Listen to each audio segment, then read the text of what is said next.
bom simang yamas simang aqui simang de 16 de dezembro. Deus mencionado, nós tem reta final de ano 2024, pero nós estamos agradecidos a Deus que nos pode passar junto, que sempre estava em vista de nós. E a palavra de Deus está em Ageo 2:9. Que a glória de casa presente aqui não mais grande que a glória de casa anterior. Deus Todo-Poderoso te bisa. E lo soro para ter paz. Está sendo nos agradecidos, Senhor.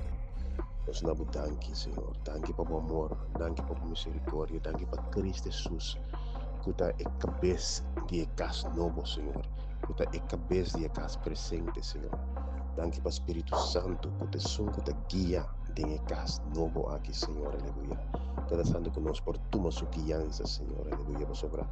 Eloi para nós ne paz, que a papai de Deus, Senhor. Eloi para nós ne glória, que a papai de Deus, oh Deus, nos cielos. Nós te pedimos, Senhor, para bendicionar. Nos pidam, Senhor, durante a semana aqui, Senhor, bendicionar tudo o que nós temos que permitir que tudo o que nós temos que fazer, Senhor, prosperar, Senhor, aleluia.